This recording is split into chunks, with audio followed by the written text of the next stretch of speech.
जय श्री माताजी. श्रीमातांना नमस्कार करून आपले दोन्ही हात श्रीमातांच्याकडे करायचे.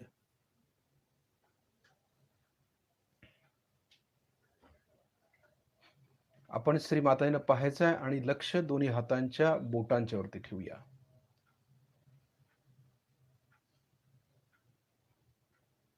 आपलं लक्ष श्रीमातांच्याकडे पाहिजे आणि चित्त व्हायब्रेशन्स वरती. श्रीमातांच्याकडून ज्या व्हायब्रेशन्स आपल्याला येत आहेत ते आपण खेचून घ्यायचे आहेत. जे परम चैतन्य श्रीमातांच्याकडून येते ते आपण शोषून घ्यायचे आहेत एकसारखं. ही शोषून घेण्याची सवय आपण पहिल्यापासूनच लावून घ्यायची. खेचता आल्या पाहिजेत व्हायब्रेशन्स. जे परम चैतन्य खेचून घेता आलं पाहिजे. नुसतंच हातामध्ये व्हायब्रेशन्स येत आहेत असं म्हणून चालणार नाही, तर ते खेचता आलं पाहिजे. हे सहजयोगामध्ये फार महत्वाचं आहे. कारण शोषून घेतल्याशिवाय व्हायब्रेशन्स पण समजत नाहीत आणि नकारात्मकता पण कळत नाही. या दोन्ही गोष्टी समजण्यासाठी खेचण्याची वृत्ती पाहिजे आपल्यामध्ये हातातून. श्रीमातांच्याकडून जे चैतन्य येतंय ते आपण शोषून घेतलं पाहिजे. त्यामुळेच आपली प्रगती होणार आहे हे आपण लक्षात ठेवायचं कधी पण. आपण श्रीमातांना पाहतो त्यावेळेला आपल्या डोक्यातील विचार देखील आपण काढून टाकायचे असतात. सगळं विसरून जायचं. भूतकाळ, भविष्यकाळ सगळं विसरून जायचं. फक्त वर्तमान काळ मध्यामध्ये राहायचं आहे आपल्याला, मध्य नाडीमध्ये. सगळं विसरायचं, विस्मरण. कारण ध्यान करताना आपल्याला विचाराचा पहिला अडथळा येतो. म्हणजे ध्यानाला बसले की पहिला विचारच यायला सुरुवात होतात. हे होऊ नये किंवा असं होऊ नये म्हणून आपण चित्ताला बजावायचं की श्रीमातांना पाहत पाहत डोक्यातलं सगळं काढून टाकायचं. पहिलं मोकळं करायचं डोकं, हलकं शांत करायचं मस्तक. त्यामध्ये कुठल्याही प्रकारचा विचार नको आहे. काही नको आहे, शांत मोकळं पाहिजे डोकं, हलकं.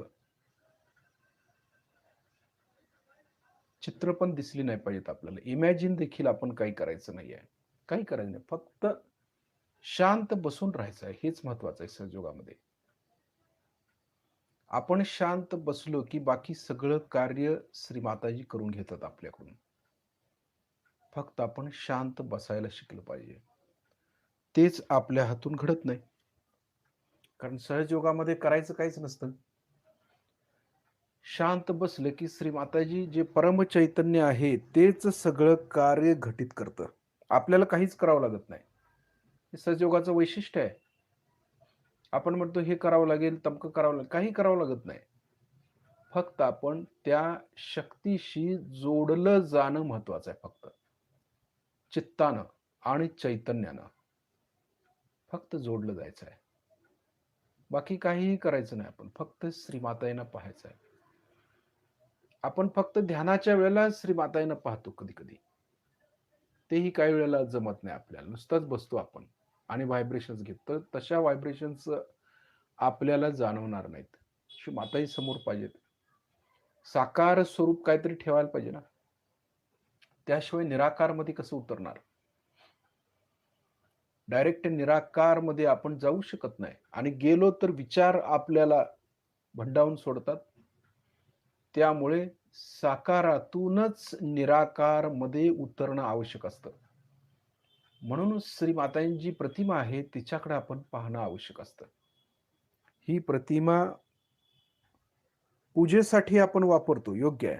परंतु या प्रतिमेतून परम चैतन्य जे येतं ना, ते देखील आपल्याला खेचून घेता आलं पाहिजे. हेच श्रीमातांच्या फोटोचं वैशिष्ट्य आहे. की या फोटोतून जे चैतन्य येतं, जी शक्ती वाहते, ती शक्ती आपण शोषून घेता आली पाहिजे आपल्याला. म्हणजे खरा सहजयोग आपल्याला कळू लागलाय असं म्हणायला काही हरकत नाही.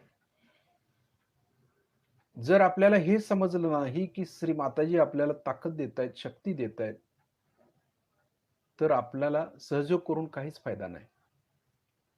आपण श्रीमातांना ज्यावेळी पाहत असतो किंवा श्रीमातांच्या बरोबर समोर बसलेलो असताना चित्त आपलं श्रीमातांच्याकडे असतं, त्यावेळेला आपण परम चैतन्याद्वारे श्रीमातांच्या संपर्कात आलेलो असतो.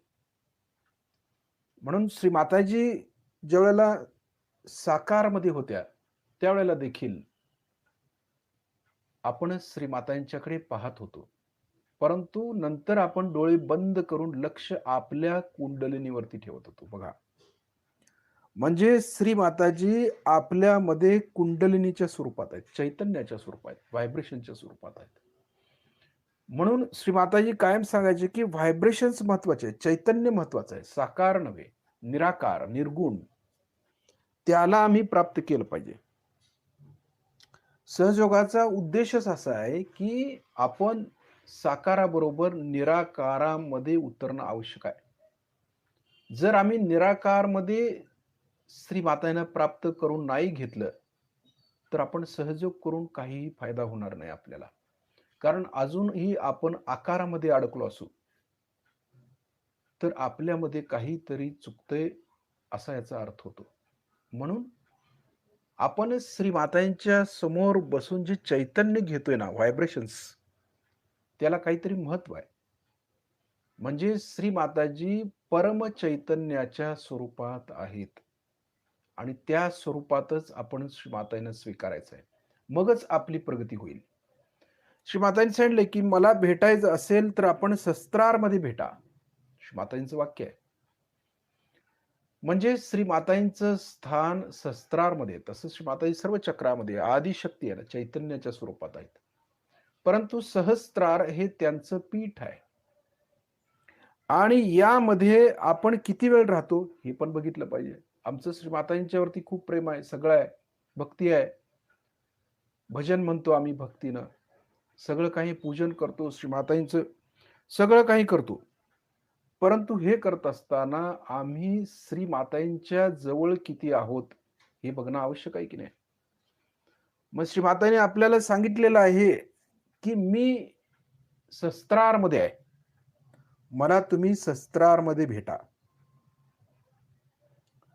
मग आपण त्यापैकी आपण किती जण 24 तास शस्त्रारमध्ये राहायचा प्रयत्न करतो हे बघणं आवश्यक आहे. जर खरोखर श्रीमातांच्या वरती आपलं प्रेम असेल, भक्ती असेल किंवा आम्हाला काहीतरी श्रीमातांच्या भक्तीनं श्रीमातांच्या चरणाशी कायम राहायचं असं वाटतं काही जणांना. नाही, श्रीमाताजी आम्हाला आपल्या चरणाशी ठेवा. काही जण खरोखर भक्तीनं अगदी परिपूर्ण भरलेले असतात. आणि ते म्हणतात, प्रार्थना करतात श्रीमातांना, श्रीमाताजी तुम्ही कायम आम्हाला आपल्या चरणाशी ठेवा. परंतु श्रीमाताजी शस्त्रारमध्ये आहेत हे विसरतात ते. श्रीमातांनी आपल्याला अगोदरच सांगून ठेवलेलं आहे, माझी भेट घालवायची असेल किंवा माझी भेट करून घ्यायची असेल, तर मी फक्त तुम्हाला शस्त्रारमध्येच भेटेन. कारण तेच त्यांचं पीठ आहे ना. शस्त्रार स्वामीने आपण मंत्र म्हणतोय, परंतु नुसताच मंत्र म्हणतोय आपण. याचा अर्थ आपण समजून घेत नाहीये, की श्रीमाताई शस्त्रारमध्ये, श्रीमाताई आपणच कल्की आहात, श्रीमाताई आपणच आदिशक्ती आहात, आपणच शस्त्रार स्वामिनी आहात, असं आपण तोंडी म्हणतो आणि श्रीमाताईंना बाह्यात बघतो, साकारमध्ये पाहत असू, तर ती आपली चूक ठरणार नाही काय? असं म्हटलं तर वावगं ठरू नये. कारण श्रीमाताजी सहस्त्रारमध्ये आहेत. सांगायचा उद्देश असा आहे, की आम्ही ज्यावेळेला श्रीमाताजींना मानतो, जाणतो, त्यावेळेला आम्ही किती वेळ श्रीमातांच्या चरणाशी राहतो, किती वेळ शस्त्रारमध्ये राहतो, याचं आत्मपरीक्षण आपण प्रत्येकाने करणं आवश्यक आहे. खरोखर श्रीमाताईंना आम्ही मानतो, सगळं करतो, श्रीमाताईंचं कार्य करतो, शस्त्र सहयोगाचा प्रचार प्रसार करतो, सगळं काही करतो, परंतु शस्त्रारमध्ये राहता येत नाही, तर आपण श्रीमातांच्या जवळ नाही आहे. म्हणून हे फार महत्वाचं आहे, की आम्ही कायम शस्त्रारमध्ये किंवा शस्त्रारच्या वरती राहणं आवश्यक आहे. तिथंच आपल्याला श्रीमाताजी भेटणार आहेत.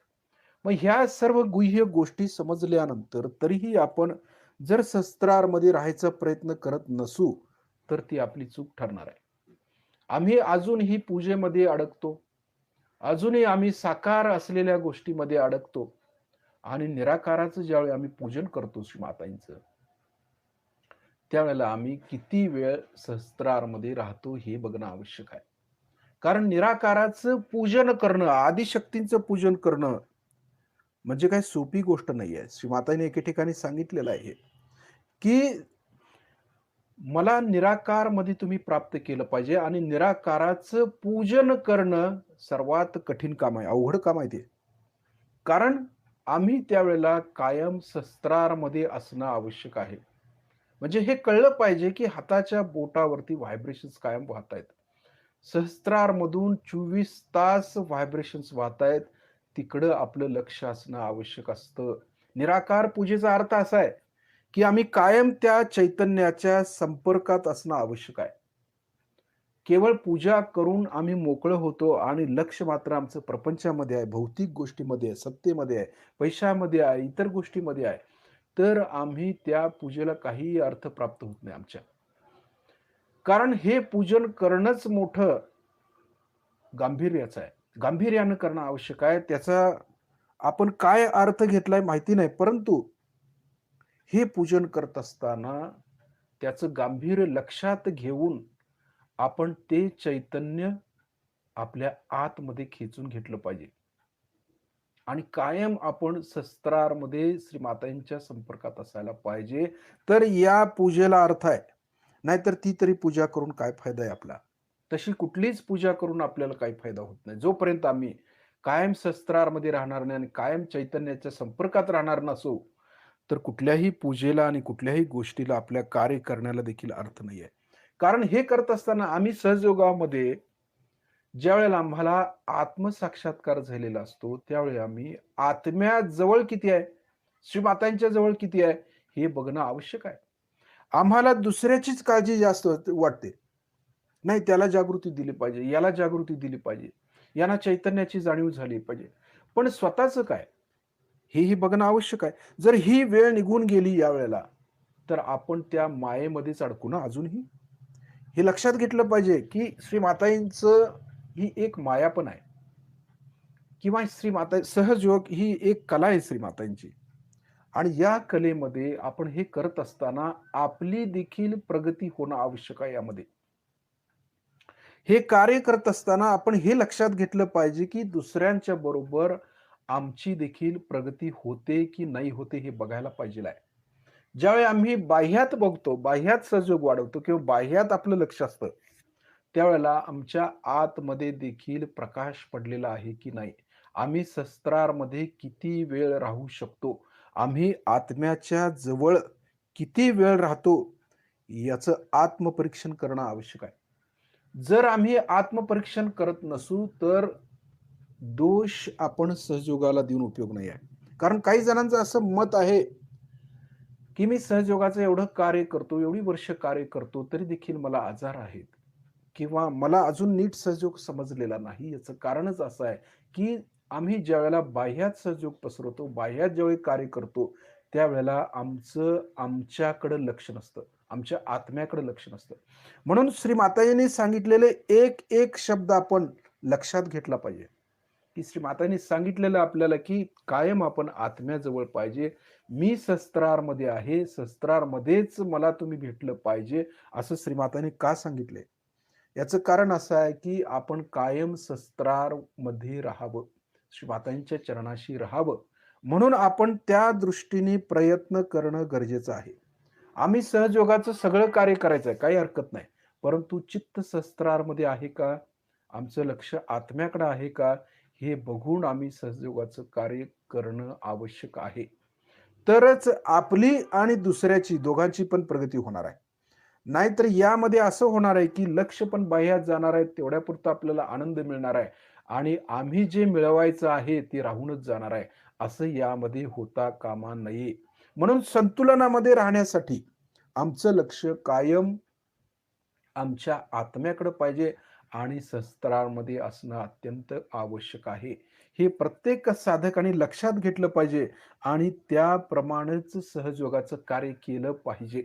हे तितकंच महत्वाचं आहे सहयोगामध्ये. श्री माताजींना पाहत पाहत आपले डोळे आपण बंद करायचे आहेत आणि लक्ष व्हायब्रेशन्स वरती ठेवायचं आहे.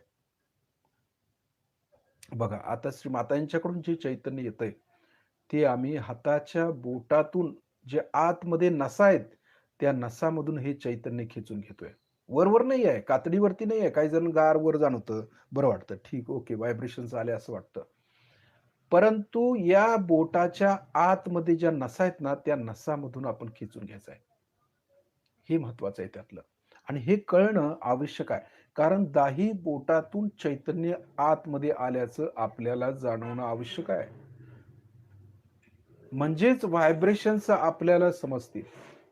व्हायब्रेशन्स बघायची एक पद्धत आहे. कसंही व्हायब्रेशन्स बघायचे नसतात. त्याचा अभ्यास प्रॅक्टिकल आहे आणि हे प्रॅक्टिकल सर्व साधकांनी करणं आवश्यक आहे. श्री मातांनी ही जी शक्ती दिलेली आहे, ही शक्ती कोणा एकट्या-दुकट्याला दिलेली नाही, ती सर्वांना दिलेली आहे. आणि सर्वांनी याचा वापर केला पाहिजे आणि सर्वांनी हे चैतन्य घ्यायचं कसं? श्री मातांच्या संपर्कात कसं राहायचं? हे शिकलं पाहिजेल आहे. नुसताच हातामध्ये व्हायब्रेशन्स आल्या, डोक्यामध्ये थोडं गार झालं, म्हणजे आम्ही पूर्णत्वाला गेलो असं म्हणणं चुकीचं होईल. कारण ही पहिली पायरी आहे आपली, की व्हायब्रेशन थोड्या येणं किंवा शस्त्रार्थी चुणूक होणं, थोडंसं जाणवणं, ही पहिली पायरी आहे. त्यानंतर एक-एक पायरीनं आपण वरती जायला पाहिजेल आहे. हे आपल्याला जमणं आवश्यक आहे.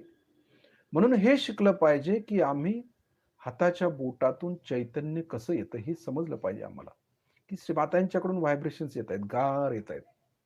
व्हायब्रेशन्समध्ये पण फरक असतो. जसं आपण व्हायब्रेशन्सवरती अधिक लक्ष देऊ किंवा अधिक तपश्चर्या करू, त्यावेळेला आपल्याला वेगवेगळ्या प्रकारच्या व्हायब्रेशन्स समजतात. प्रत्येक व्यक्तीच्या व्हायब्रेशन्स या वेगवेगळ्या असतात. बघा, व्हायब्रेशन्स ह्या वेगवेगळ्या असतात प्रत्येक व्यक्तीच्या. आणि ज्यावेळेला आम्ही व्यक्तीच्या व्हायब्रेशन्स पाहतो, त्यावेळी ती व्यक्ती कुठल्या पातळीवरती आहे, तिथल्या व्हायब्रेशन्स आपल्याला येणार आहेत. बघा, हे कसं? आता एखादी समस्या एखाद्या साधकाला असेल, तर आम्ही त्याच्या व्हायब्रेशन्स पाहतो. ठीक आहे बाबा, कुठलं चक्र पकडलंय ते बघतो. परंतु ती व्यक्ती कुठल्या पातळीवर आहे, हे बघणं आवश्यक आहे. म्हणजे काय? तर ती शारीरिक पातळीवरती आहे, का मानसिक पातळीवरती कार्य करत आहे, का भावनिक पातळीवरती कार्य करते, का ती आत्मिक पातळीवरती कार्य करत आहे, हे बघणं आवश्यक आहे. 4 प्रकारच्या व्हायब्रेशन्स आम्हाला येणार आहेत. या 4 प्रकारच्या व्हायब्रेशन्स समजून घेणं अत्यंत आवश्यक आहे. कारण शारीरिक आणि मानसिक हे राइट साइडला असतं. भावनिक पातळीवर ज्यावेळी आम्ही उतरतो, त्यावेळी लेफ्ट साइडला जातो. आणि स्पिरिच्युअल म्हणजे आत्मिक पातळीवरती ज्यावेळी आम्ही उतरलेलो असतो, त्यावेळेला आम्हाला मध्य नाडीमध्ये आम्ही कार्यरत असतो. म्हणूनच एखादा साधक ज्यावेळेला प्रश्न विचारतो किंवा त्यांच्या व्हायब्रेशन्स आम्हाला पाहायचे असतात, त्यावेळेला आम्ही हे बघणं आवश्यक आहे, की आम्हाला कुठल्या प्रकारचे व्हायब्रेशन्स यायला लागलेत त्याच्याकडून. हे समजणं गरजेचं आहे आणि यामध्ये जर आम्ही मास्टरी मिळवली, तर खरोखरच आपल्याला गहनतेमध्ये उतरायला सोपं जाईल. प्रत्येक व्यक्तीच्या व्हायब्रेशन समजतील, त्यांच्या समस्या समजतील आणि त्या कशा दूर करायच्या हे देखील श्रीमातांच्या कृपेत आपल्याला समजून येईल. म्हणून व्हायब्रेशन्सकडे लक्ष देणं गरजेचं असतं. हळू आपण हे सर्व गोष्टी शिकायच्या आहेत. कळल्या पाहिजेत आपल्याला. श्रीमातांच्याकडून जे चैतन्य येते ते आपण खेचून घेतोय हाताच्या बोटातून मनगटापर्यंत. बघा, एकसारख्या म्हणजे संपूर्ण ज्या नसा आपल्या हातावरती आहेत, तळहातावरती आहेत, बोटावरती आहेत, नसा आतमध्ये, आतमधून येत आहेत व्हायब्रेशन्स, वर नाही आहे. तळव्यावरती देखील आतून येत आहेत, बोटातून आतमध्ये शिरत आहेत. तळव्यामध्ये, मनगटापर्यंत, मनगटापासून कोपऱ्यापर्यंत कुठं कसं जात आहेत? आतून जात आहेत, वरून नाही. नसामधून जात आहेत ती चैतन्य. बघा, ही क्रिया आपल्याला कळली पाहिजे. म्हणजे नसा स्वच्छ करायचा हा प्रकार आहे.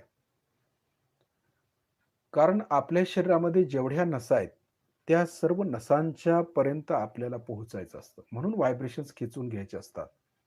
रुहानी ताकद म्हणतात ह्याला, कुराणमध्ये सांगितल्याप्रमाणे. कारण या रुहानी ताकदीमुळे आपल्यामध्ये बदल होतो आणि आपण दुसऱ्यामध्ये परिवर्तन करू शकतो.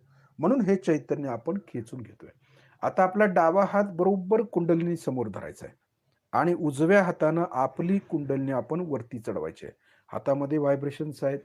लक्ष कुंडलिनी वरती आहे आणि आपल्या हाताबरोबर कुंडलिनी वरती उचलली जाते. बघा, हळू पाठीच्या मणक्यातून जाणवतं आपल्या हाताबरोबर ती वर आलेली आहे. शिस्तीत, शिस्तीत, शिस्तीत वर आणायचे. शस्त्रारमधून तिला बाहेर काढून एक गाठ मारायची आहे. बघा, दुसऱ्या वेळेला शिस्तीत करायचं म्हणजे कळतं. लगेच कुंडलिनी वर उचलायची. बघा, लगेच जाणवतं. जिथं कुंडलिनी तिथं पहिला झटका बसतो, समजतं, कळतं, वर येते. पाठीच्या मणक्यातून कळायला सुरुवात होते आणि हळू ती वर येत येत टाळूतून बाहेर पडली, की मग 2 गाठी आपण ज्यावेळेला मारतो ना, त्यावेळेला कळतं टाळूतून पण ती वर आलेली आहे. 2 गाठी मारून तिला वर फिक्स करतो. तिसऱ्या वेळेला लगेच वरती चढवायची कुंडलिनी. हळू चढवायची. एकाग्रतेनं करायचं असतं हे सगळं. भर घेऊन मोकळं व्हायचं नसतं. यातला अर्थ समजला पाहिजे आपल्याला. काय आहे? 3 गाठी मारतोय आपण. वर काढतोय, गाठ मारतोय. वर काढतोय, गाठ मारतोय. वर काढतोय, कुंडलिनी, गाठ मारतोय. 3 गाठी मारल्या. परत कवच. डावीकडून डोक्यावरून उजवीकडे हात. बघा, उजवीकडून डोक्यावरून डावीकडे हात. काही जण आज्ञाचक्रातून मध्येच घेतात बंधन. तसं नाही घ्यायचं आहे. आता लक्ष कवचावरती ठेवायचं आहे आपल्या. बघा, हात आपलं कार्य करतं चैतन्यानं. लक्ष आपलं कवच, कवचावरती पाहिजे. जे कवच तयार होते, जे वलय तयार होते आपल्या भोवती, त्या वलयाकडे लक्ष असणं आवश्यक आहे. एकसारखं. म्हणजे हे वलय भेदून कुठलीही निगेटिव्हिटी आत येता उपयोगाची नाही. म्हणून हे कवच आहे, हे बंधन आहे. हे आपल्या लक्षात येत नाही. आपण बंधन घेतो, नुसताच घेतो. तसं न करता आपल्याला कळलं पाहिजे, कुंडलिनीची साथ पाहिजे त्याला. व्हायब्रेशनची साथ पाहिजे तर खरा सहजयोग. नाहीतर नुसता शारीरिक झालं ना, कर्मकांड झालं, हे काय उपयोग त्याचा? कवच, आपल्या भोवताली कवच. आता दोन्ही हात परत श्रीमातांच्याकडे. बघा, परत लक्ष व्हायब्रेशन्स वरती हाताच्या बोटावर. हे विसरायचं नाही. असे हात ठेवलेत म्हणजे विसरून जायचं नाही. हातातून व्हायब्रेशन्स वाहत असतात एकसारख्या. त्याचा आदर केला पाहिजे आणि आदरानं आणि नम्रतेनं व्हायब्रेशन्स घ्यायचे आहेत. कुंडलिनी चढवताना देखील अगदी नम्रतेनं चढवायचे, भक्तीनं. कुंडलिनी आहे ती, आदिशक्ती आहे. तिचं प्रतिबिंब आहे ते. आणि आपण कसंही घेतो, कसंही करतो, लक्ष नसतं, असं होता उपयोगाचं नाहीये याच्यामध्ये, सहजयोगामध्ये तरी. ज्या देवतेचं आपण पूजन करतो आणि तीच आपल्या आतमध्ये आहे, तिला मात्र आपण कसं वागवतो? अगदी गांभीर्यानं लक्ष देणं गरजेचं आहे त्याच्यामध्ये. मगच आपली प्रगती होणार आहे, नाहीतर नाही होणार आहे. नुसता शारीरिक पातळीवरतीच राहू आम्ही. मानसिक पातळीवरतीच राहू, त्याच्यापुढे नाही जाणार. स्पिरिच्युअल लेव्हलला कधीच जाणार नाही आपण. जर अशा पद्धतीनं आपण बंधन आणि कवच घेतलं तर. कधीच नाही जाणार. म्हणून आपण गांभीर्यानं हे करणं आवश्यक आहे. व्हायब्रेशनची जोड दिली पाहिजे. कुंडलिनी कुठं आहे, कशा पद्धतीने उठते, कशी कार्य करते, हे कळणं आवश्यक आहे आपल्याला. सर्व साधकांना. लक्ष व्हायब्रेशन्सवरती आणि जे कवच आपण घेतलेलं आहे शरीराच्या भोवती, तिकडं थोडंसं लक्ष द्यायचं आहे. कवच बसलंय की नाही बरोबर बघायला नको का? नाहीतर बंधन घेऊन मोकळे झाले ध्यान करायला, असं नको. कवच घेतलंय की नाही, बंधन व्यवस्थित आले की नाही, बसले की नाही बघायचं आहे. बघा, आपल्या भोवताली त्याचाही आनंद आहे की खरोखर ते बसलेलं असतं. साईडला व्हायब्रेशन जाणवतात, कवच पूर्ण तयार झालेलं असतं. किंचित शस्त्रामध्ये पण जाणीव असते, हाताच्या बोटावर परिपूर्ण जाणीव, थंड लहरी, चैतन्य लहरी जाणवतात. किती महत्वाचं आहे हे. हे समजणं आवश्यक आहे आणि हे समजून घेत घेतच आपल्याला त्या स्थितीला जायचं असतं. फास्टमध्ये करून स्पीडमध्ये करून आपण सहजयोगाची प्राप्ती करून घेऊ शकत नाही.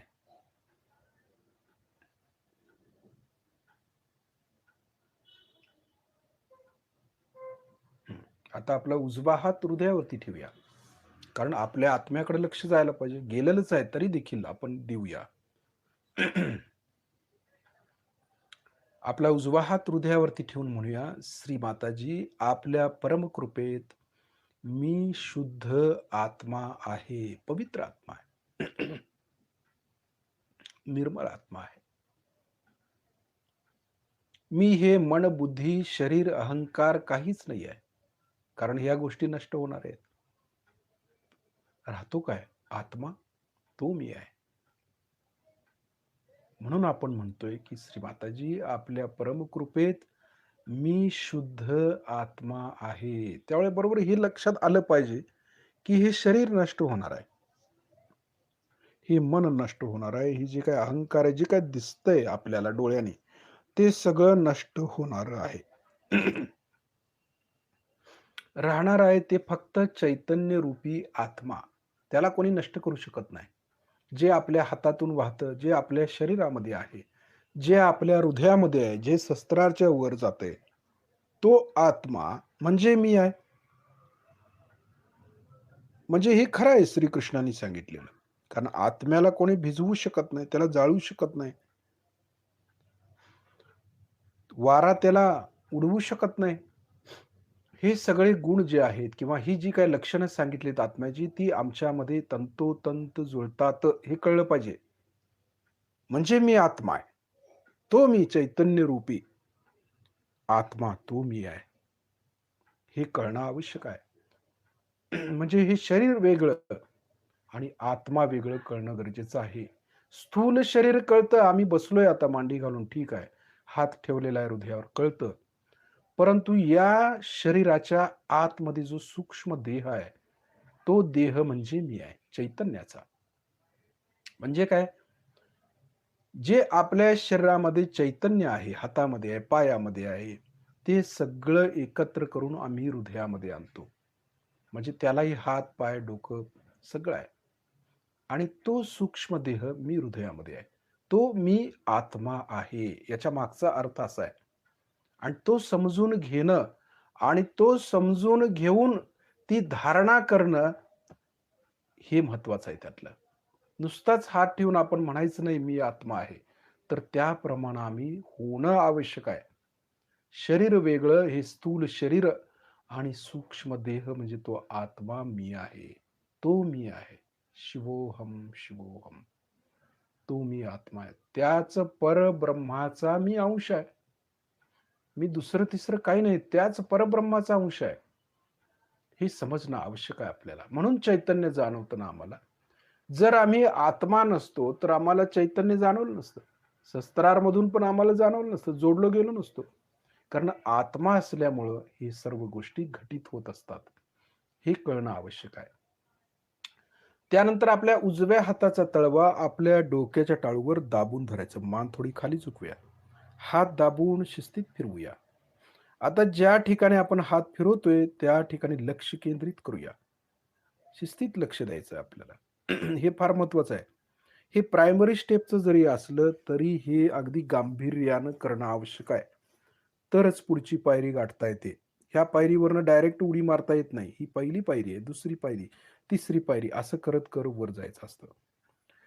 श्री माताजी, आपणच साक्षात श्री सहस्त्रार स्वामिनी आहात.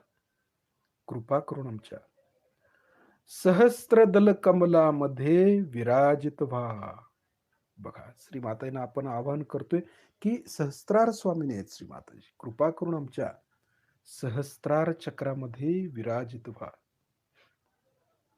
त्याच आदिशक्ती आहेत.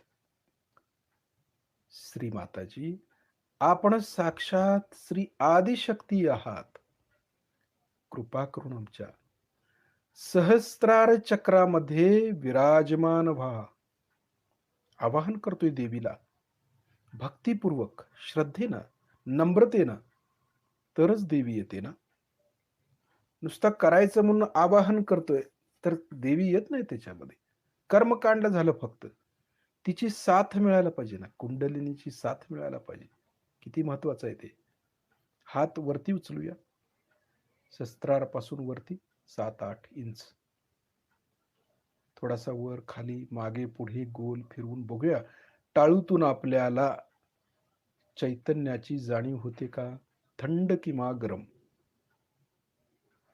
आपल्या उजव्या हाताच्या तळव्यावरती, हातावरती जाणवतं. काहीतरी बाहेर पडते टाळूतून आपल्या, हे समजणं आवश्यक आहे आपल्याला. तर हात खाली घेऊया. चित्ताना बघूया आता, आपली कुंडलिनी शस्त्रार्थ भेदन करून वर आली का? बघायचं. अगदी साक्षी भावानं पाहायचं, खरोखर आली का ती सहजमध्ये.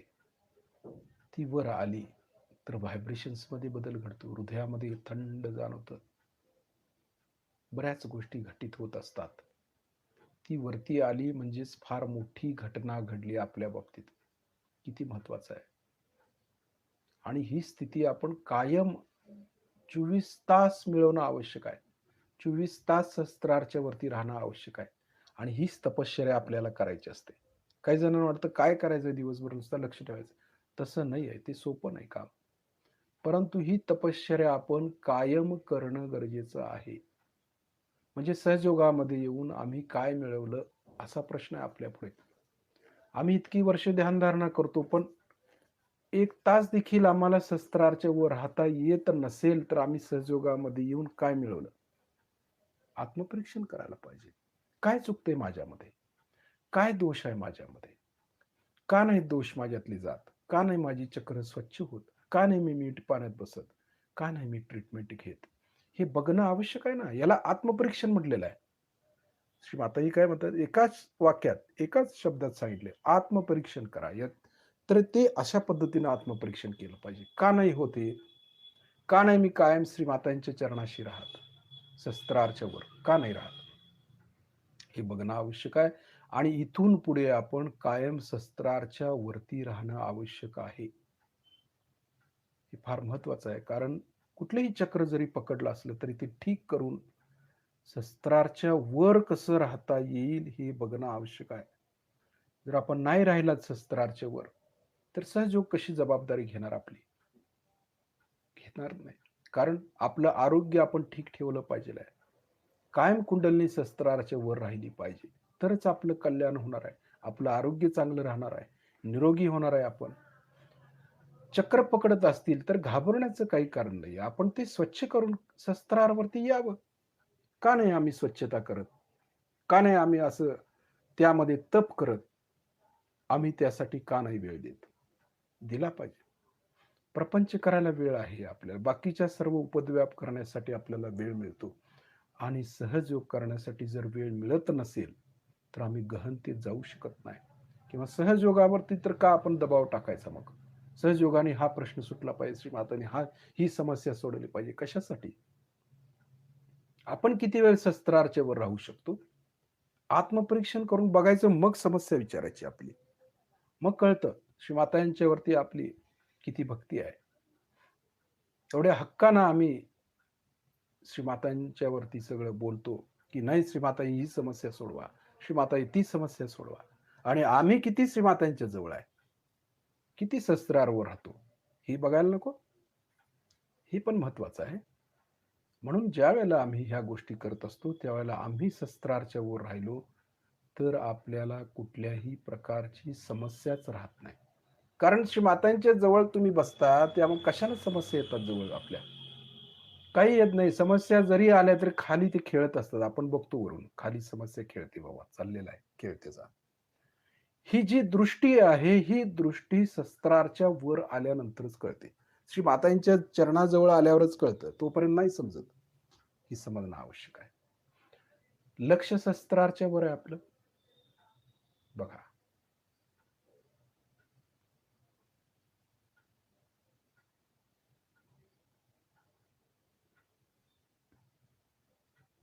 थोडंसं वरतीच ठेवायचं आहे. सहजमध्ये कुंडलिनी वर आलेली आहे. कुठलाही प्रयास नाही, काही नाही आहे. काय? फक्त बसलोय आपण भक्तीनं, फक्त श्री मातांच्या चरणाशी राहिलो. काहीही करेल नाही. फक्त ती जाणीव घेतोय, त्याचा आनंद घेतोय.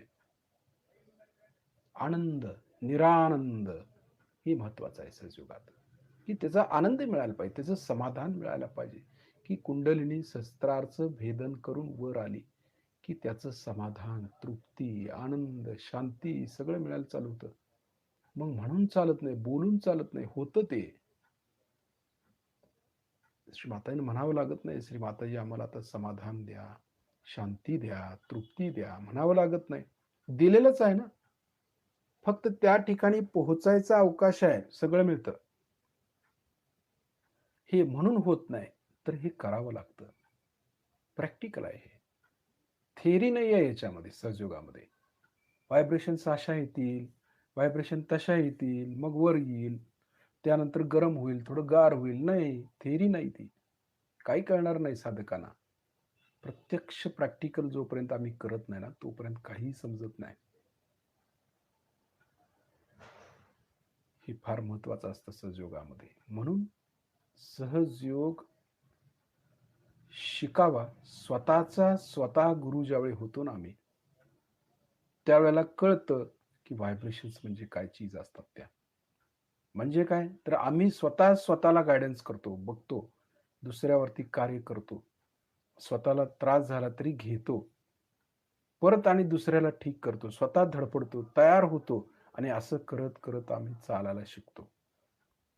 त्यावेळेला कळतं की नाही, व्हायब्रेशन अशा आहेत, तशा आहेत, तशी निगेटिव्हिटी असते, या पद्धतीनं असं कार्य केलं पाहिजे. हे कळतं ज्यावेळी आपण स्वतःचे स्वतः गुरु होतो त्यावेळेला. नुसता हात ठेवून म्हणून चालत नाही, प्रत्यक्ष कार्य करणं गरजेचं असतं त्याच्यामध्ये. मगच कळतं आम्हाला. प्रॅक्टिकल आहे. आपल्या व्हायब्रेशन दुसऱ्याला देता आल्या पाहिजेत. त्यांची चक्र साफ करता आली पाहिजेत आपल्याला. त्यांचे रोग बरे करता आले पाहिजेत.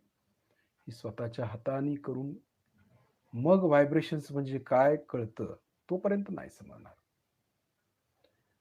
वरून थोडंसं खाली येऊया शस्त्रारमध्ये. थोडंसं शस्त्रारमध्ये येऊया.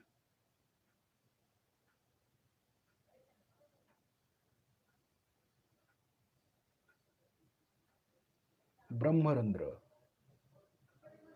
आपल्याला माहिती आहे ब्रह्मरंध्र कुठे आहे ते. लगेच जाणवतं. पण कुंडलीला फोर्स आहे, त्यामुळे ती वरती येते. परत खाली येऊया ब्रह्मरंध्रामध्ये.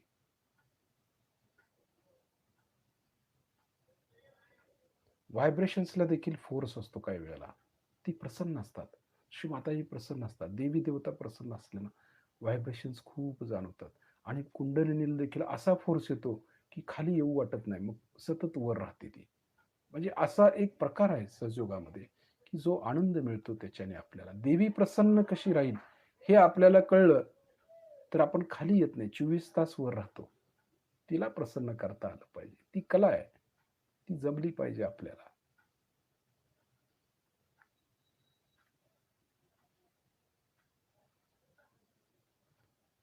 ब्रह्मरंध्र. ब्रह्मरंध्रातून आपण आज्ञेमध्ये येऊया. बघा, आज्ञेतून बरोबर ब्रह्मरंध्राच्या खाली आहे. या सर्व चक्राची पण जाणीव होणं आवश्यक आहे आपल्याला. कळतं, चक्र ठीक झालेलं समजतं, त्याच्या व्हायब्रेशन्स कळतायत. हे समजण्यासाठी आपण चित्त देतोय तिथे. तिथं चित्त गेलं म्हटलं की व्हायब्रेशन्स मध्ये फरक पडला लगेच. कळतं. हे समजलं पाहिजे. आज्ञेतून विशुद्धीमध्ये येऊया. वरून खाली विशुद्धी. बघा, आता विशुद्धी म्हटलं, विशुद्धीत लक्ष दिलं की हातातल्या व्हायब्रेशन्स मध्ये पण फरक पडतो. विशुद्धीच्या व्हायब्रेशन चालू होतात. हे लक्षात आलं पाहिजे आपल्याला. त्यासाठी हे सगळं.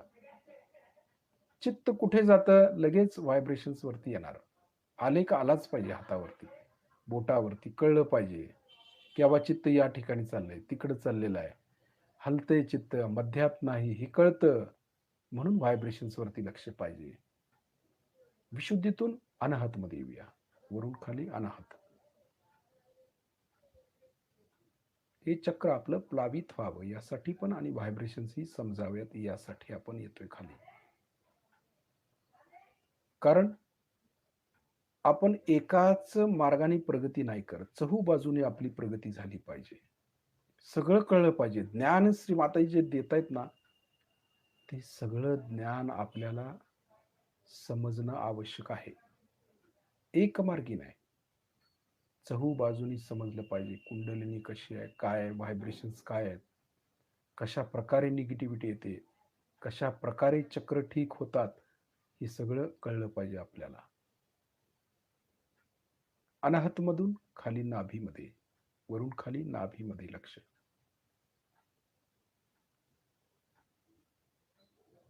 नाभीतून स्वादिष्ठान. बघा, जाणवतं आता तिथे सेन्सेशन्स खूप आलेले असतात. जिथं कुंडलिनी आहे आणि ती उठणार असते तिथं सेन्सेशन्स खूप येतात. आता कळतं पाठीच्या मणक्यातून वगैरे आता हळूहळू समजायला लागतं. स्वादिष्ठानमधून मूलाधार, वरून खाली लक्ष, मूलाधार शक्ती केंद्र. आपलं मूलाधार, सहजयोगाचा आधार श्री गणेशजी, त्यांच्यावरच तर सगळं आहे. वरून खाली लक्ष, मूलाधारामध्ये पाठीचा शेवटचा मणका. ही कलेक्टिव्हिटी मध्ये आपण अशा प्रकारे ध्यान करू शकतो.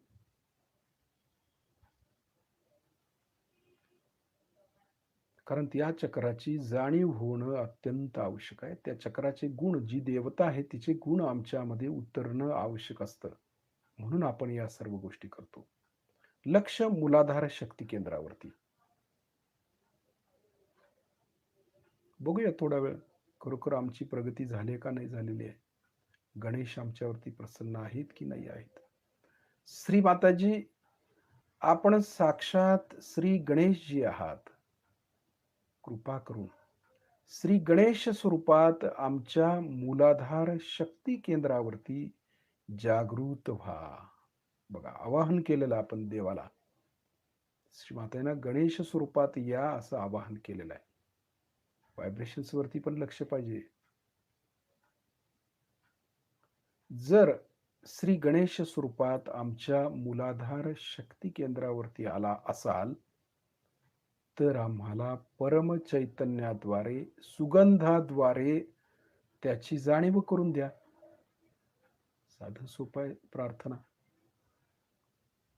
ती प्रार्थना आपली ऐकतात. बघा, व्हायब्रेशन्स मध्ये फरक जाणवतो लगेच. कस्तुरी सारखा सुगंध येतो आपल्याला. सुगंध हो येतोच, कारण गणेश ज्यावेळेस जागृत होतात ना त्यावेळेला ते कस्तुरी सारखाच सुगंध सोडतात आणि येतो तो. वैशिष्ट्य आहे ते. श्री गणेशजी, कृपा करून आम्हाला आपल्यासारखे अबोध बनवा, निरागस बनवा.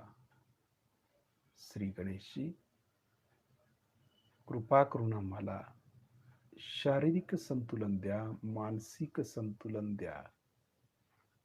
आमच्यातील सर्व आजार, विकार, दोष दूर करा. गणेश जागृत झाले म्हटले की कुठलाही आजार आपल्यामध्ये राहत नाही. काही पण होऊ दे आपल्याला आजार, सगळा दूर निघून जातो. कारण गणेश सगळं ठीक करतात, संतुलन देतात आपल्याला. म्हणून गणेशांची स्तुती करणं, त्यांची प्राप्ती करून घेणं प्रत्येक सहजयोगाचं आद्य कर्तव्य आहे. कारण ते आपले वडील बंधू आहेत. त्यांच्या पावलावरती पाऊल ठेवून आपण कार्य करायचं आहे, हे आपण लक्षात घेतलं पाहिजे. म्हणून गणेशाची स्तुती करतोय आपण. त्याच्यामध्ये व्हायब्रेशन्स किती फरक पडतो ते पाहायचं. श्री गणेशजी, कृपा करून आम्हाला आपल्यासारखे शक्तिशाली बनवा. ते प्रचंड शक्तिशाली आहेत.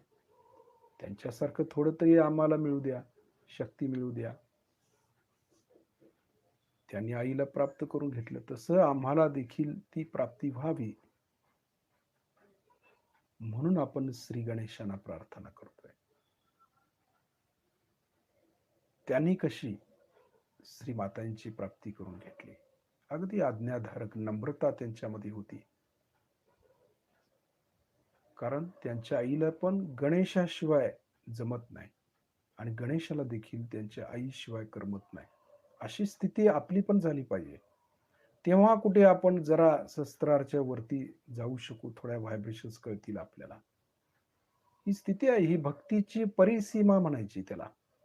ही भक्ती आहे की श्रीमातांना प्रसन्न करण्यासाठी आपण गणेश तत्वच आपल्यामध्ये पाहिजे, तरच प्रसन्न होतील. कारण त्यांच्यामध्ये जे भोळेपण, जी सरलता किंवा जी अबोधिता आहे, जी पवित्रता आहे, ती आमच्यात पाहिजे. बरंच आम्ही श्री माताजींना प्राप्त करू शकू. म्हणून आपण त्यांच्याकडे जातोय. त्यांच्याकडून थोडंसं काहीतरी ज्ञान मिळावं आणि सदैव आम्ही शस्त्रार्चवरती राहावं, श्रीमातांच्या चरणाशी राहावं, यासाठी आहे ते सगळं. ते किती सुगंधित आहेत. श्री गणेशजी कृपा करून आम्हाला आपल्यासारखे सुगंधित बनवा. बघा, जसं आपण डीप मध्ये त्यांच्यात उतरतो तसं अगदी चैतन्याच्या सागरामध्ये उतरतो. हे पण महत्वाचं आहे, कारण गणेश म्हणजे व्हायब्रेशन्सच आहेत ना.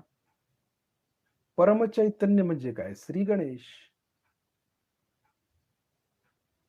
त्यांची भक्ती करणं आवश्यक आहे. त्यांच्या भक्तीत उतरलं ना सगळं मिळतं, पण भक्तीमध्ये उतरलं पाहिजे. व्हायब्रेशन्स आपल्याला आल्या पाहिजे तशा. श्री गणेशजी कृपा करून आम्हाला जन्म मृत्यूच्या पलीकडचे ज्ञान द्या. विराटातले, ब्रह्मांडातले संपूर्ण ज्ञान द्या.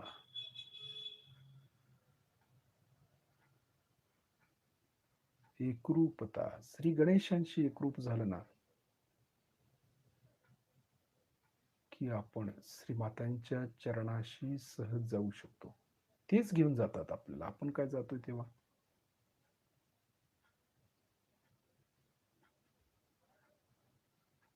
आता मूलाधार मधून वरती येऊया आपण. स्वादिष्ठान.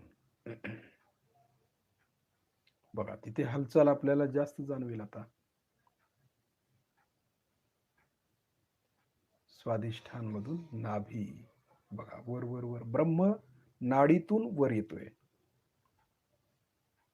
नाभीतून हळूहळू अनहत मध्ये येऊया.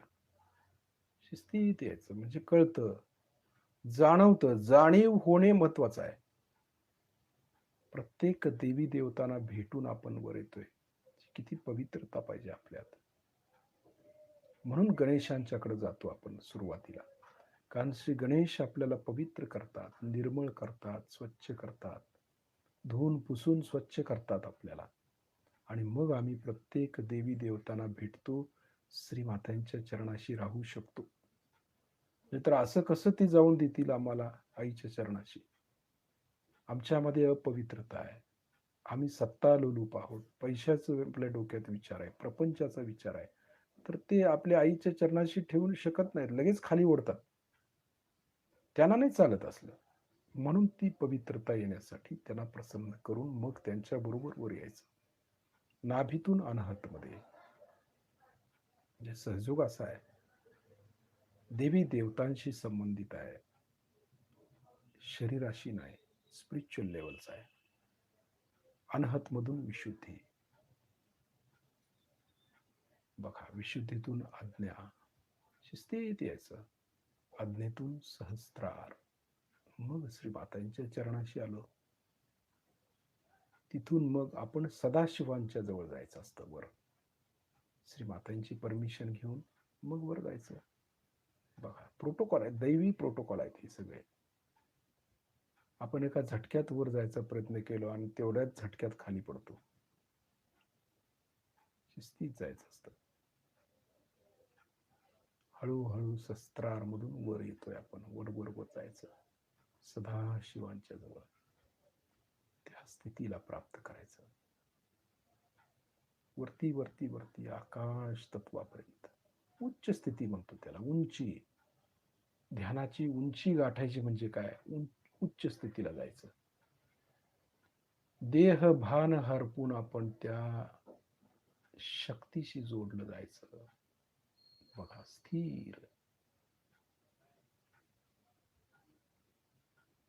गणेश बरोबर असले, श्री गणेशांची स्थिती आपल्यामध्ये असली की आपण कितीही वेळ शस्त्रार्च्यावर राहू शकतो, कारण तेवढी प्युरिटी आपल्यात आलेली असते. मग ते खाली येत नाही. आपण वरतीच राहतो आणि वरच राहायचं. आता एक 5 मिनिटं आपण 4-5 मिनिटं शस्त्रार्च्या वरती राहूया. तो आनंद घेऊया, निरानंद परमचैतन्याचा आनंद, सदाशिवांच्या चरणाशी राहण्याचा आनंद. काही मिळवायचं नसतं. सगळं इथंच राहतं. जातं फक्त आपलं चैतन्य. त्यांच्या चरणाशी राहिल्यावर काय प्राप्त करायचं नसतं. तोच आनंद, तीच तृप्ती, तेच समाधान आम्हाला मिळतं पुन्हा. आणि हेच मिळवण्यासाठी आम्ही सतयुगात आलोय. काय मिळवायचं नसतं आणि काय मिळवून फायदा होत नसतो भौतिकतेतला. 4 ते 5 मिनिटं आपण त्या अवस्थेत राहूया.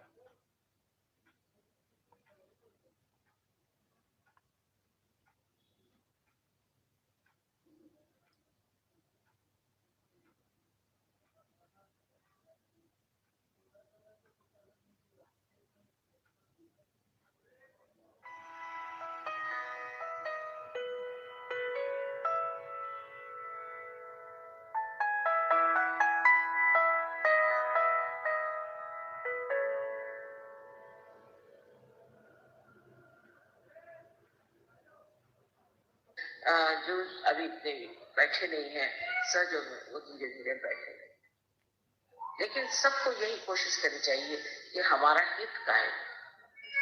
हमारा हित इस तरह से पागल जैसे घूमने में और भटकने में नहीं, उस अविनाशी चीज को प्राप्त करना ही हमारे जीवन का लक्ष्य। हम इसीलिए सहयोग में भी आए, और सहयोग में आकर के हम अगर आधे अधूरे रह गए तो क्या फायदा, हमने क्या प्राप्त किया उससे। हम जिस रास्ते पे आए, हम पीछे में बैठ गए, मंजिल तक तो पहुंचे। इस शिव तत्व के बारे में मैंने अनेक बार बातें करी है और बताया, लेकिन दिल्ली वालों के लिए विशेष रूप से शिव तत्व की बात करनी चाहिए। शिव तत्व की बात ऐसी है कि आपको पता होना चाहिए कि जब हृदय आपका पकड़ जाता है तो आपका आज्ञा चक्र, और मैं तो उल्टे कहूं, अगर आपका आज्ञा चक्र पकड़ गया सामने का, आपका हृदय एकदम से संकुचित होता है, एकदम छोटा होता है, और जब आपका आज्ञा चक्र खुल जाएगा आपका हृदय एकदम ठंडा ठंडा उसमें से बहना। आज्ञा चक्र चढ़ता है अहंकार से,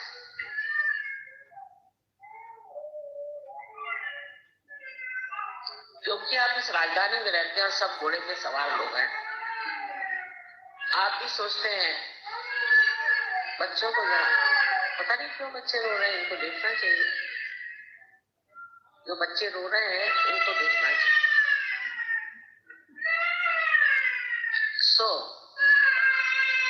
दिल्ली शहर में मेरी जब शादी होके आई तो मुझे लगा कि ये कोई अजीब दुनिया है। यहाँ लोग चलते तो जमीन पर है, पर गर्दन उनकी ऊपर ही चलती है, और आप जब तक कूद के उनसे बात नहीं करिए उनको कुछ समझ में नहीं आया। एक अजीब अहंकार की दुनिया। जब उस टाइम में जब देखा, जबकि मैं बहुत छोटी और भोली सी थी, मुझे हंसी आती थी कि ये सब पागल लोग जा कहाँ रहे हैं, सीधे जमुना जा रहे हैं, इसी घाट पे जा रहे हैं, कुछ समझ भी नहीं आता। तो मैं देखा करती थी और मुझे बड़ा आश्चर्य, सबकी गर्दन यहाँ से कच्छेप चले, और इसका कारण ये कि अहंकार, ना अहंकार। एक चपरासी भी अगर दीदी घर में आए तो वो शनि के सूट पहन करके लिपस्टिक लगा करके पहुंची घर में। मैंने सोचा कोई मेमसा भी होगी, नाखून रंगाए हुए, लिपस्टिक लगाए हुए, चूड़ियां पहने हुए, बिल्कुल फैशनेबल, और मैं तो उसके सामने बिल्कुल ही गांव की औरत लग रही थी। तो मैंने सोचा कोई मेम साहब होगी, तो मैंने उससे कहा चाहिए, उनको सोफे पे बिठा दी, तो बैठे ना। मैंने कहा आप बैठिए बैठिए। मैं कैसे बैठ सकती हूँ? आप बैठिए, आप हैं क्या? मैं आपके चपरासी की दीदी।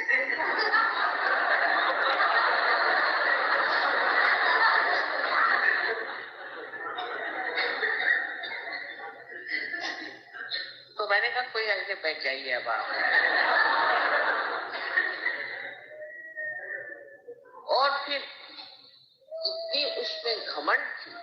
मैंने देखा कि उतनी तो कलेक्टर के नहीं हुई।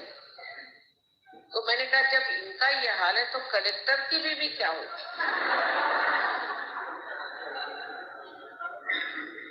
और इस कदर अहंकार और झूठ और इतनी कृत्रिम जिंदगी की मैं तो नागपुर से आई थी, मुझे तो लगा कि ये है दुनिया, कैसी दुनिया है, इतना कुछ समझ ही नहीं आया।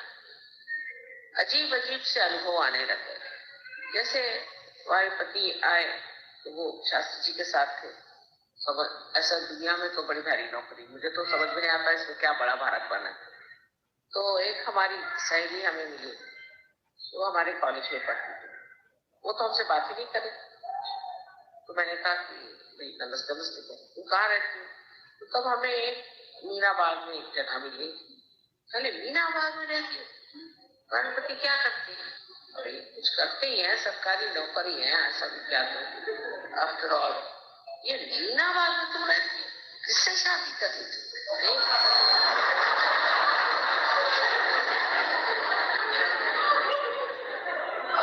तुमको और कोई नहीं मिला?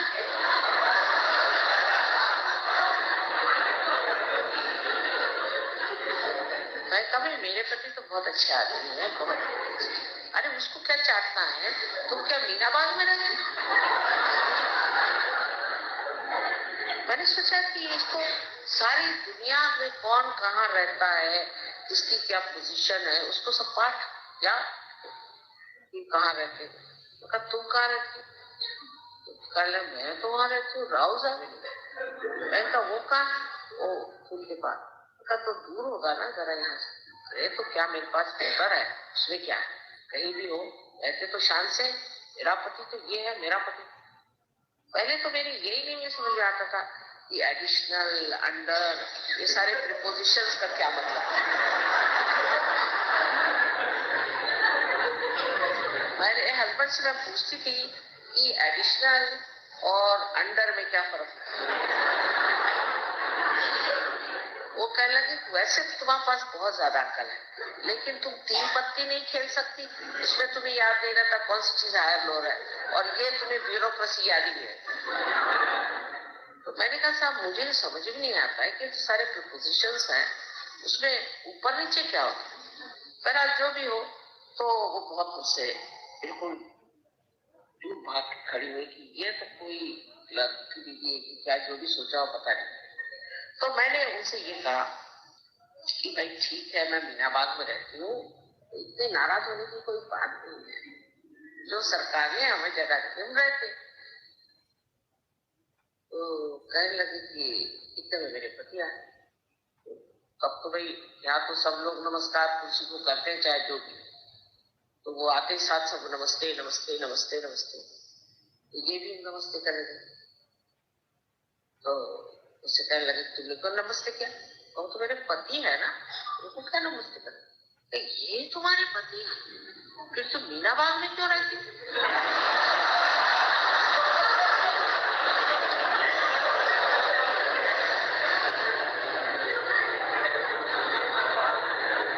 तो जैसे कि कोई वो एरवड़ा का जेल है कि क्या मीना बाग में, उसमें इतना ऑब्जेक्शन क्या? ये तुम्हारे पति, अरे तुम तो बड़े आदमी की बीवी हो। मैं कहा मेरी पता नहीं लंबे हैं मेरे हस्बैंड।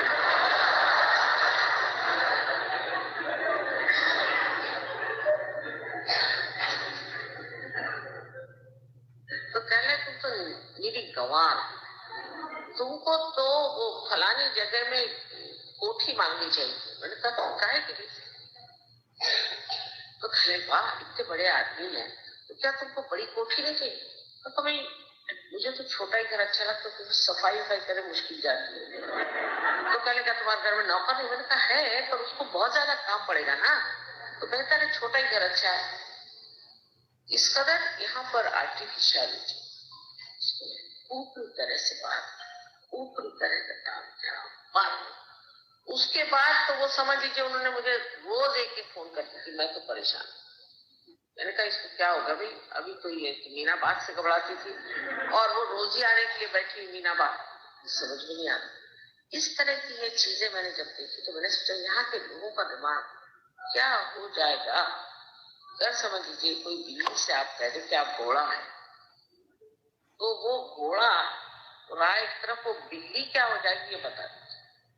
वही हाल यहाँ के लोगों का, कि हर आदमी जो है वो अपने को पता नहीं क्या समझता है। और ये सब बाहर की लादे हुए ऊपर के टुकड़े, उनको लेकर के कौन सी शान बगाड़ते हैं। ये तो कल गिर जाएगी, सब चीज गिर जाएगी, ये सब विनाशी चीज रखा क्या। आज बड़े कुर्सी पे बैठे, कोई भी आदमी हो, कितना भी खराब हो, आपका प्रसिद्ध रूपर हो, कैसा भी हो, वो कुर्सी पे बैठे, सब हाथ जोड़े खड़े। वो कोई प्रतिबंध है ही नहीं इस तरह का आदमी कुर्सी पर बैठे। अच्छा, और अगर वो आदमी उस कुर्सी से उतर गया, उसकी सारा कच्चा चिट्ठा आप पूछ लीजिए। जब तक वो कुर्सी पर है तो वो तो समझ लीजिए भगवान से भी बढ़, भगवान ही लोग उसको कहते हैं। आपको आश्चर्य होगा कि बहुत से लोग उस जमाने में जब आते थे हमारे हस्बैंड को मिलने, पूछते थे वो भगवान जी हैं। तो मैंने कहा कौन भगवान जी? तो साहब वो भगवान जी हैं, भगवान। तो मैंने कहा शास्त्री जी कौन है? अरे वो परम आप कौन? मैंने कहा यहाँ मैं नौकरानी हूँ। तो तब से मैं अपने पति को भगवान जी चिढ़ाती हूँ, कहते बस करो, मुझे मत चिढ़ाया करो।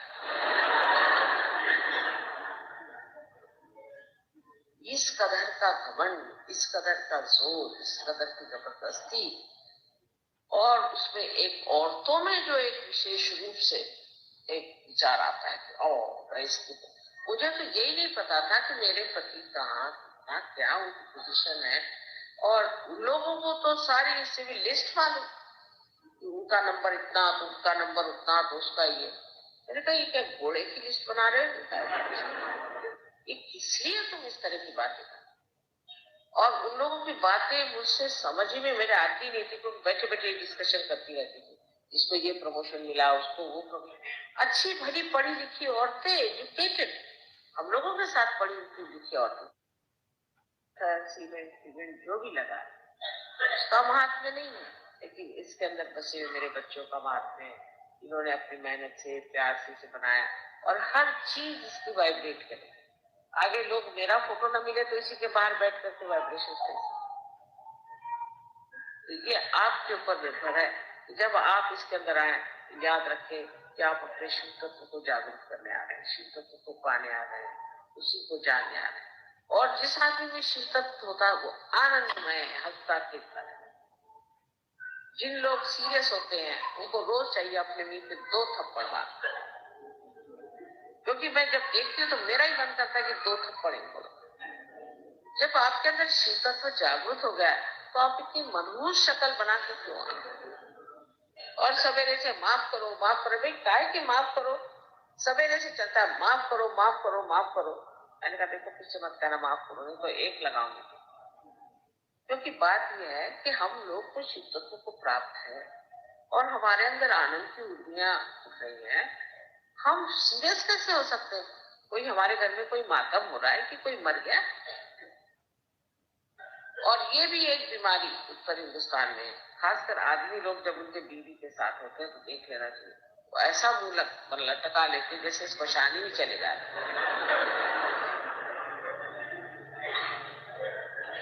कभी मैंने इधर के आदमियों को औरतों से हंसते खेलते बोलते देखा है। ज्यादातर तो कहते हैं हमारे भैया लोग जो यूपी के हैं कि जिस आदमी आगे चलता है बीवी घूंघट निकाल के 10 कदम पीछे चलता है, वो बेचारी देखती चलती कि उनका चमरौधा कहाँ जा रहा है उसके।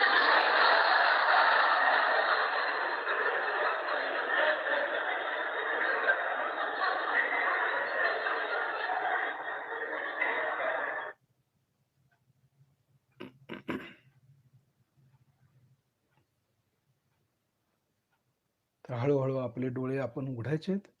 श्रीमातेनं पाहायचं आहे. लक्ष शस्त्राच्या वरच ठेवायचं आहे. बघायचं आहे श्रीमातेनं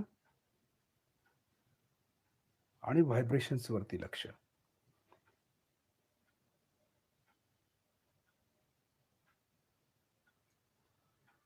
व्हायब्रेशन समजणं आवश्यक आहे आपल्याला. ज्या स्थितीला आपण जातो त्या स्थितीच्या व्हायब्रेशन्स आपल्याला आल्या पाहिजेत.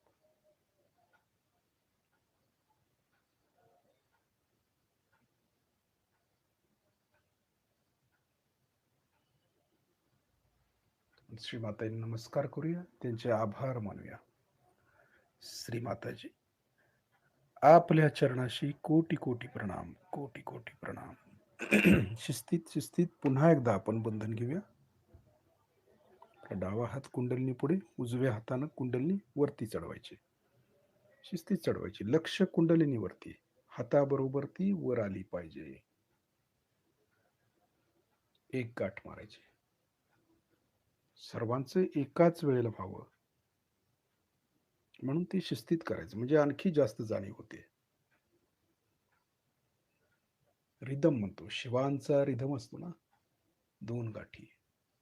लयबद्धता, ती लय आपल्या सर्वांच्यात आली पाहिजे, कलेक्टिव्हिटी मध्ये. शिस्ती शिस्ती चढवायची. तिसऱ्या वेळेला 3 गाठी मारतोय.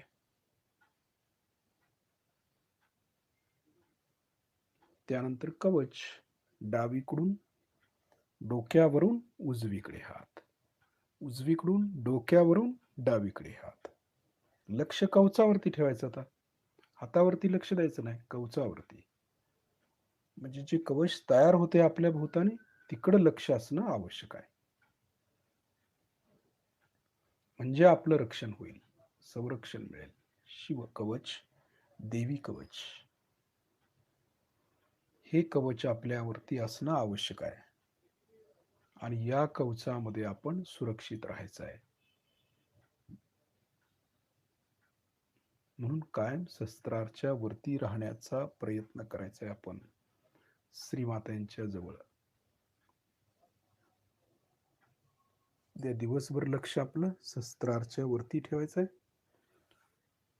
उद्या पहाटे 5 वाजताचं ध्यान आपल्याला करायचं आहे. त्यासाठी स्वच्छ होऊन सुचिरभूत होऊन आपण बरोबर 5 वाजता ध्यानाला बसायचं आपल्याला. जय श्री माताजी.